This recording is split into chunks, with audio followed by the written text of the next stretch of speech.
Gamers, this is Adam with Game Good Arcade, and today taking a look at our expanded pinball machine lineup that we have here. As you can see right behind me, we now have 5 pinball machines. So this is a bit of an improvement from where we started. When we first opened back in 2008, we had 2 games, the Indiana Jones machine that you see here, and we had a Shrek pinball, which we had to sell a few years ago. But always wanted to have a little bit more pinball to offer to everybody here. It's just for different reasons we focused on some other things. But at least after some patient waiting, we finally do have what I would like to consider as a decent lineup of some pinball machines. So I'm just going to take a look at what we have now and a little bit closer. Okay, so starting with not the oldest game that we have, but the one that we've had for the longest time is good old Indiana Jones by Stern. And this is not the only Indiana Jones game in existence. Some of you out there may be familiar with Indiana Jones, The Pinball Adventure by Williams that was released back in the 90s. Knock on wood, I probably shouldn't say this, but a lot of these lights are actually still the originals that we got with the game almost 10 years ago. So there have been a couple that I've had to replace, but for the most part, like all of these here, it's what came with the game, so they've lasted a long time, and I try as best I can to keep these things clean and working. Did add a little extra thing here, added some rubber snakes, since that was in the original movie, but otherwise haven't really modified this one. I guess in here we put some LED flashers and also added a washer around the magnet area there and a little protector here for the pinballs. But this has been a popular one consistently as long as we've had it working. And right next to it is the latest, greatest pinball machine on the market, Star Wars by Stern. And so this is their 3rd game that offers a high-definition LCD in the back as opposed to the old red or orange monochromatic displays. So picture the Andromeda Galaxy in infrared in the back there for you space nerds like me. But the premium edition, like Stern's done with a lot of games in recent years, they've offered 3 different editions, a Pro, a Premium, and a Limited edition. So this is Premium. So one of the major things it adds is this hyperspace loop ramp that you see here. So if you activate the sequence that gets that going, the pinballs will actually be magnetically accelerated through the back there and just zoom along this ramp. It's a pretty cool effect.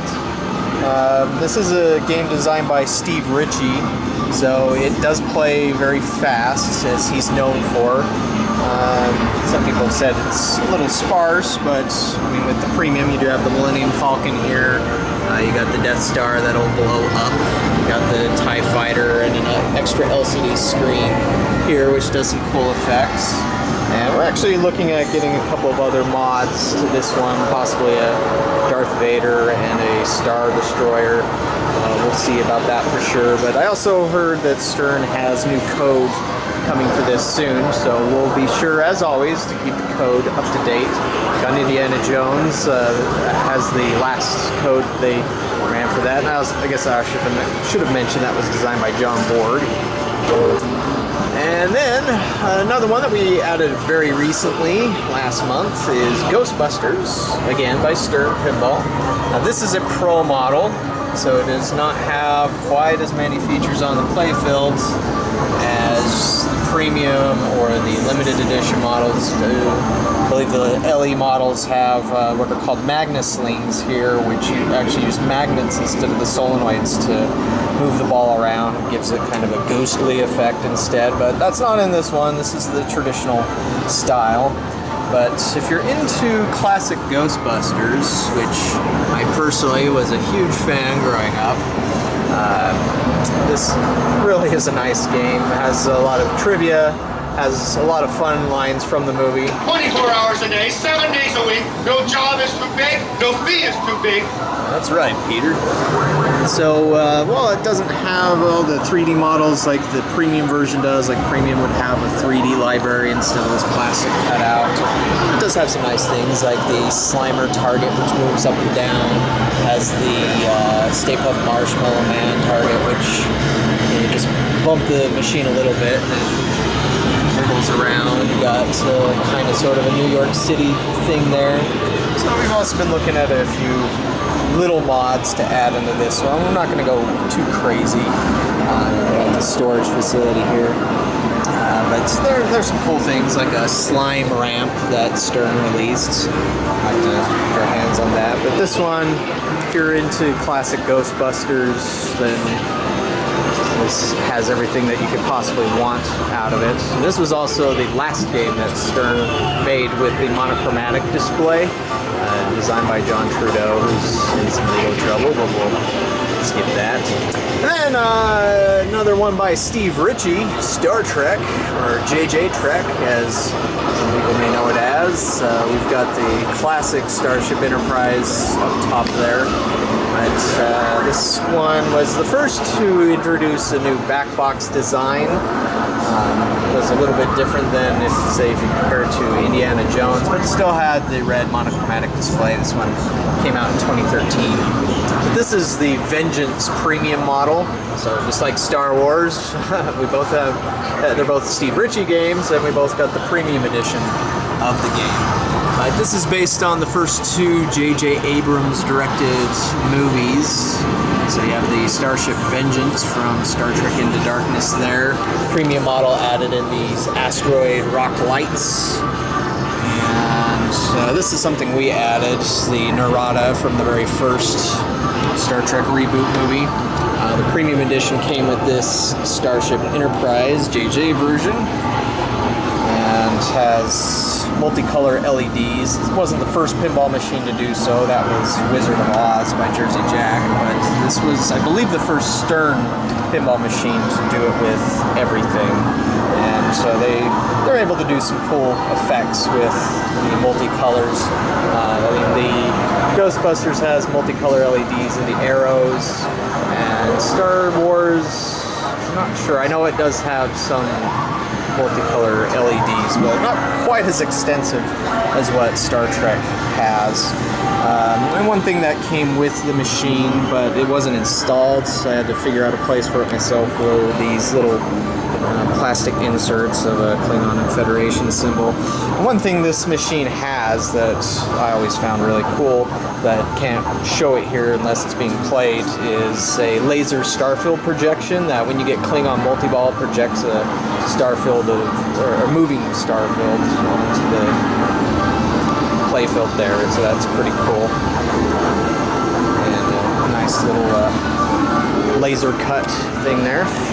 And then last but not least, this is one that we added right before we got Ghostbusters in September. I actually picked this up off of KSL back in 2016, and it took me a while to get it fixed. And it's an Atari Space Riders.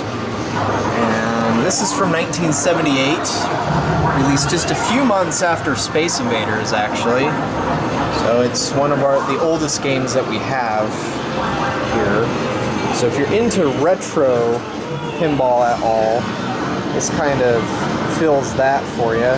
Can't really see here, nobody's played it today, but this is what the scoring display is. A lot of pinball machines back in the day would have the scores in the back box, but between that and the lighting, oftentimes the back box art would start to chip and peel away, but I don't know how well it's going to show up on the video here, but this is just absolutely beautiful.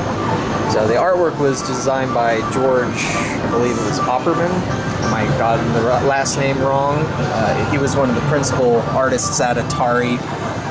Was known for creating their comic book style artwork, but that's one of the things I just love about this game. It's just the artwork's fantastic. So there are a couple of things left that I got to fix on this one. Fix the drop target here, but these two drop targets still aren't working, so I've got to fix those, and then it'll be 100%. But if you're not used to retro pinball machines or never played one before, it is a little bit different because it doesn't have like voice acting. It doesn't have ramps. It doesn't have toys. It doesn't really have any of that. But it does have digital sound. That's actually one of the first things that industry legend Eugene Jarvis worked on. He first worked for Atari before he went to work for Midway, where he'd make games like Robotron 2084 and Defender.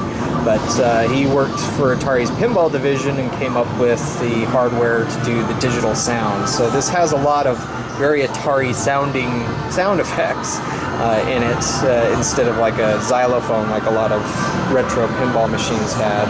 And then I also find it cool the scoring displays in there. Coin door is also a little different. This was pretty common for Atari games back in the 70s, but you put your coin in sideways and it just drops in. But we've actually had a lot of people into the Space Riders, even though it's old. But yeah, that is our pinball lineup. We're at the Game Grid Arcade, now up to 5 games. That doesn't mean we're finished. Still interested in other pinball machines that are out there. So while we obviously have pretty good liking for Sturm Pinball, we're always open to others, Jersey Jack, Highway, and the like. So yeah, if you are in the area, Valley Fair Mall, stop by, play some pinball, and perhaps we'll have to do some tournaments as well. That could be a lot of fun. That's the latest of our lineup from October 2017. Thanks for watching, and we'll catch you soon.